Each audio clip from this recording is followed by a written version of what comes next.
Kiara, a lot of people are talking about purpose and destiny, and I speak a lot of people who really lost their way. Can you tell us something about a purpose? Is there anything as a purpose? And what can you advise people to find it? Okay, so what is purpose? And I think that's a very good question because it's about discovering who we are and then from that space creating a purpose.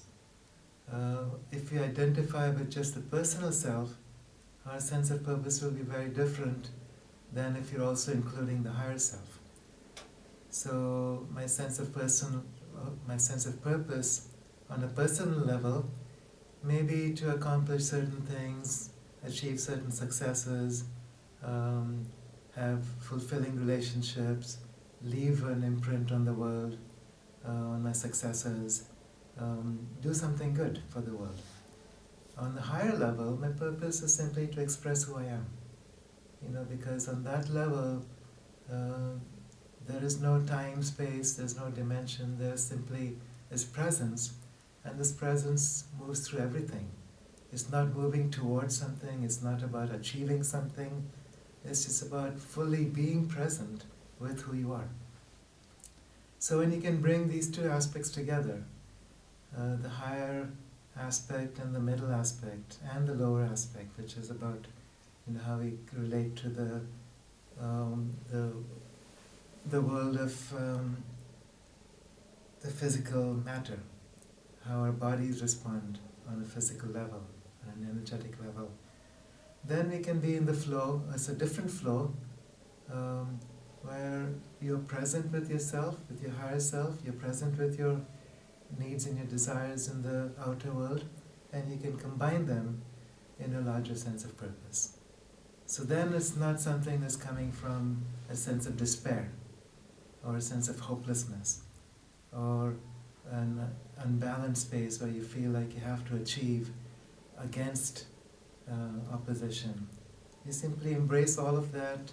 You're part of a divine flow. You are a divine flow.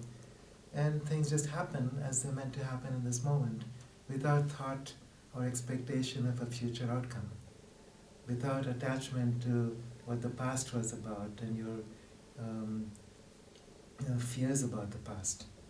So, Kiara, is there also an easy way for people to adapt this model of the world and the purpose you are explaining?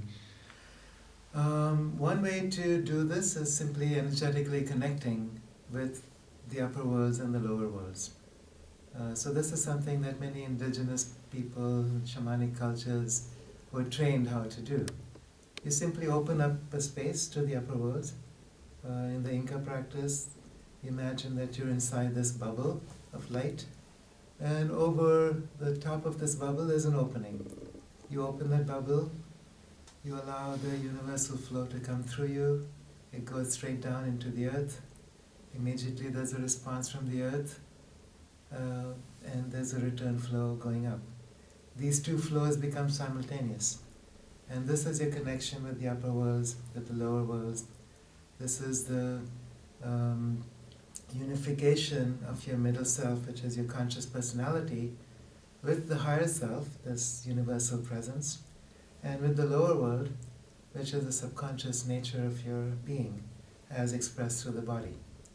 So when these three work together, then your rational mind, your intuitive mind, your cellular mind, all function together in a way that you're not limiting yourself, where you're not stuck in certain modes of expression, where you're not taking things personally, where you're not giving in to fear, where you allow more of a universal presence to move through you. When your personal self is not standing in the way, you become more of the universal flow, and you're responding to situations from that place of win-win rather than competition, comparison, judgment. Yeah, you've been trained yourself by Incas lately. How long did it take for you to adapt this method? Actually, the Inca practices are very simple. Anyone can learn them very quickly, very easily. But then there's a whole process of integrating that into your worldview. So you continually remind yourself, who am I? Am I this personal, limited, fearful self? Or am I also connected with the universal force that's supporting me?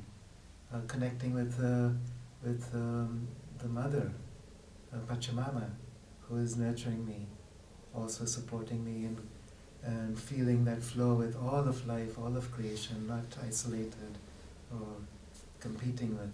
So this then becomes a normal, it becomes a moment-to-moment choice that we make in our lives. Thank you very much. Sure.